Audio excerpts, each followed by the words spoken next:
How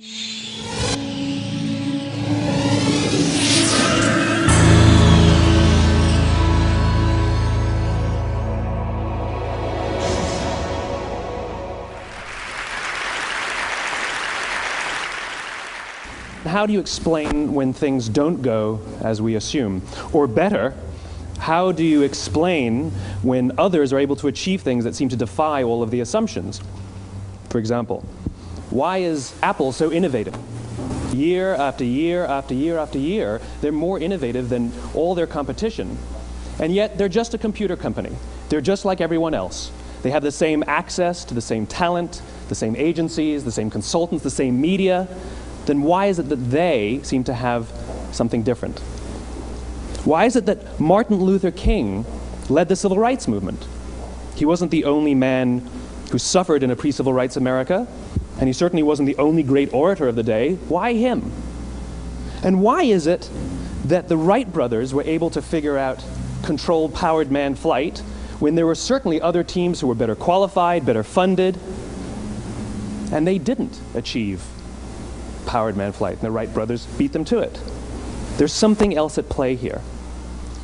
About 3.5 years ago, I made a discovery, and this discovery profoundly changed my view on how I thought the world worked, and it even profoundly changed the way in which I operate in it. As it turns out, there's a pattern. As it turns out, all the great and inspiring leaders and organizations in the world, whether it's Apple or Martin Luther King or the Wright brothers, they all think, act, and communicate the exact same way, and it's the complete opposite to everyone else. All I did was codify it. And it's probably the world's simplest idea. I call it the golden circle.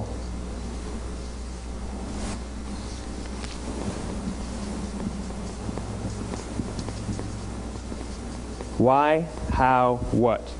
This little idea explains why some organizations and some leaders are able to inspire where others aren't. Let me define the terms really quickly. Every single person, every single organization on the planet knows what they do, 100%. Some know how they do it, whether you call it your differentiating value proposition or your proprietary process or your USP. But very, very few people or organizations know why they do what they do. And by why, I don't mean to make a profit.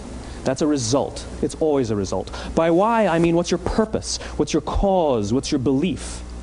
Why does your organization exist? Why do you get out of bed in the morning? And why should anyone care? Well, as a result, the way we think, the way we act, the way we communicate is from the outside in. It's obvious. We go from the clearest thing to the fuzziest thing. But the inspired leaders and the inspired organizations, regardless of their size, regardless of their industry, all think, act, and communicate from the inside out. Let me give you an example. I use Apple because they're easy to understand and everybody gets it. If Apple were like everyone else, a marketing message from them might sound like this. We make great computers. They're beautifully designed, simple to use, and user-friendly. Want to buy one? Meh. And that's how most of us communicate. That's how most marketing is done, that's how most sales is done, and that's how most of us communicate interpersonally. We say what we do, we say how we're different or how we're better, and we expect some sort of behavior, a purchase, a vote, something like that. Here's our new law firm. We have the best lawyers with the biggest clients. We have, we always perform for our clients, do business with us. Here's our new car. It gets great gas mileage. It has, leather seats. Buy our car. But it's uninspiring. Here's how Apple actually communicates. Everything we do, we believe in challenging the status quo. We believe in thinking differently. The way we challenge the status quo is by making our products beautifully designed, simple to use, and user-friendly. We just happen to make great computers. Want to buy one? Totally different, right? You're ready to buy a computer from me. All I did was reverse the order of the information. What it proves to us is that people don't buy what you do, people buy why you do it. People don't buy what you do, they buy why you do it. This explains why every single person in this room is perfectly comfortable buying a computer from Apple. But we're also perfectly comfortable buying an MP3 player from Apple, or a phone from Apple, or a DVR from Apple.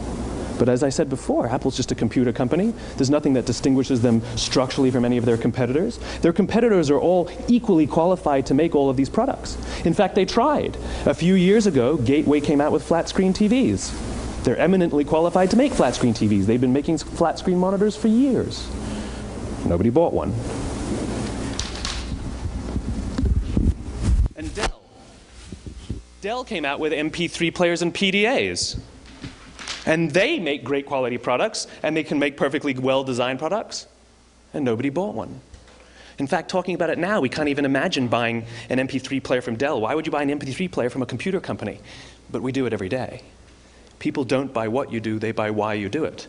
The goal is not to do business with everybody who needs what you have. The goal is to do business with people who believe what you believe. Here's the best part. None of what I'm telling you is my opinion. It's all grounded in the tenets of biology, not psychology, biology. If you look at a cross-section of the human brain, looking from the top down, what you see is the human brain is actually broken into three major components that correlate perfectly with the golden circle. Our newest brain, our Homo sapien brain, our neocortex, corresponds with the what level. The neocortex is responsible for all of our rational and analytical thought and language. The middle two sections make up our limbic brains, and our limbic brains are responsible for all of our feelings, like trust and loyalty. It's also responsible for all human behavior, all decision-making, and it has no capacity for language. In other words, when we communicate from the outside in, yes, people can understand vast amounts of complicated information like features and benefits and facts and figures. It just doesn't drive behavior.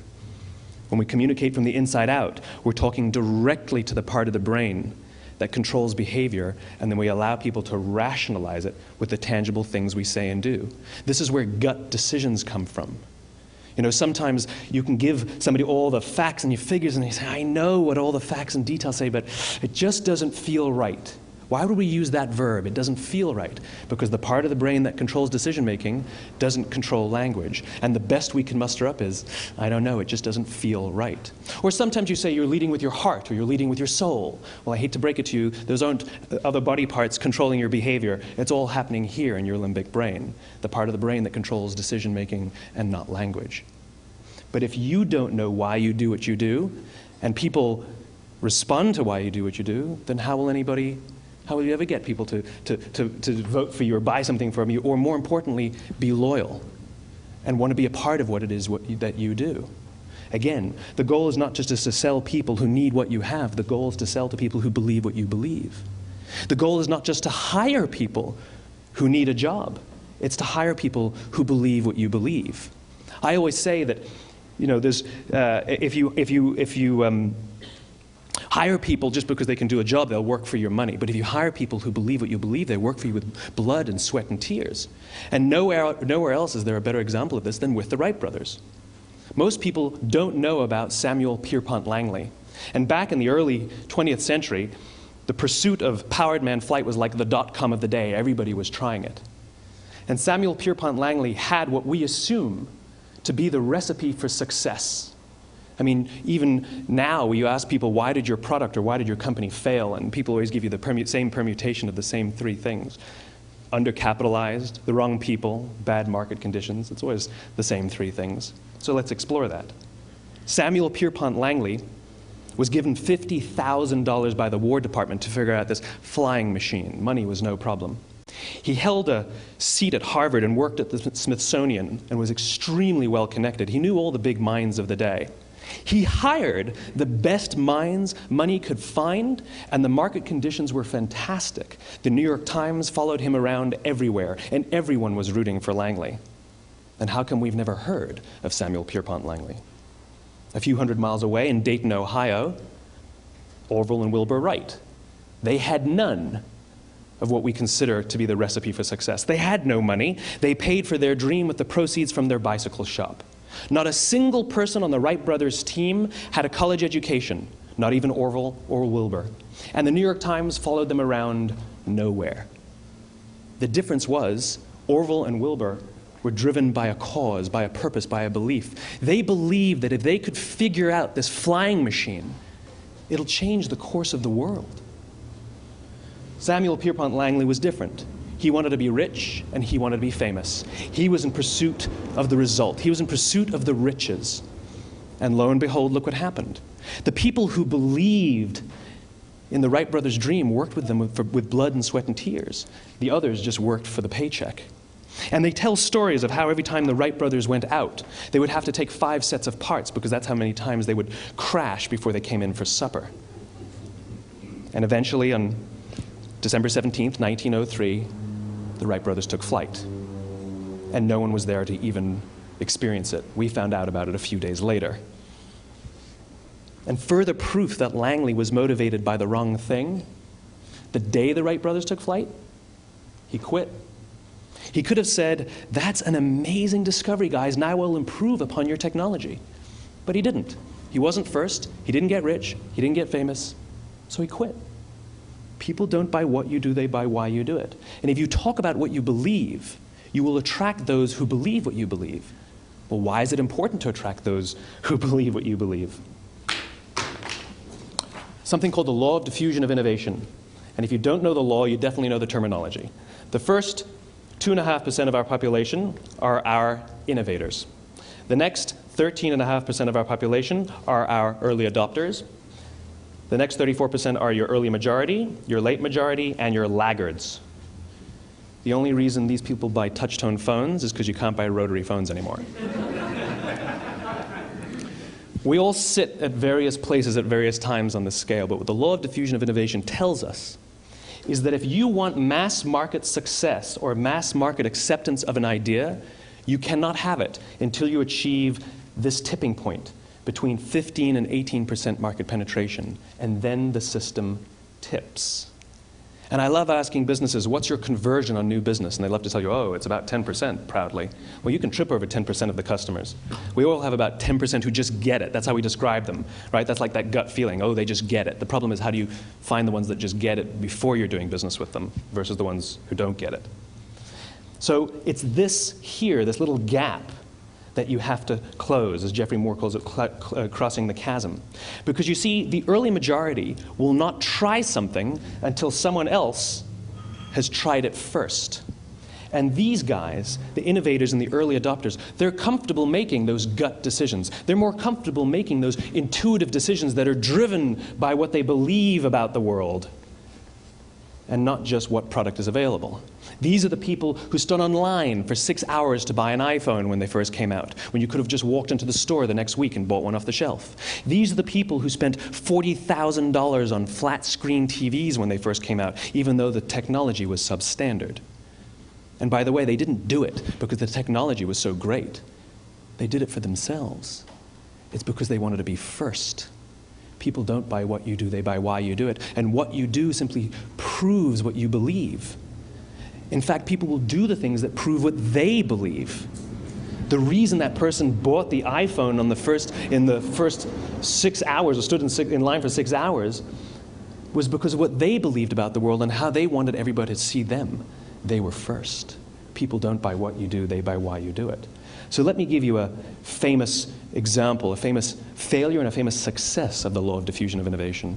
First, the famous failure. It's a commercial example. As we said before a second ago, the recipe for success is money and the right people and the right marketing conditions, right? You should have success then. Look at TiVo. From the time TiVo came out about 8 or 9 years ago to this current day, they are the single highest quality product on the market. Hands down, there is no dispute. They were extremely well funded. Market conditions were fantastic. I mean, we use TiVo as a verb. I TiVo stuff on my piece of junk Time Warner DVR all the time. But TiVo is a commercial failure. They've never made money. And when they went IPO, their stock was at about $30 or $40 and then plummeted, and it's never traded above 10. In fact, I don't think it's even traded above 6, except for a couple of little spikes.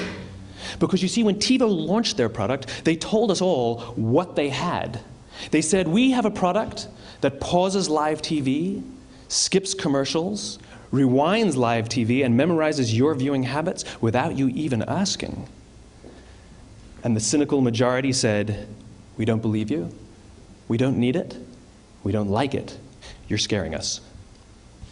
What if they had said, if you're the kind of person who likes to have total control over every aspect of your life, boy, do we have a product for you.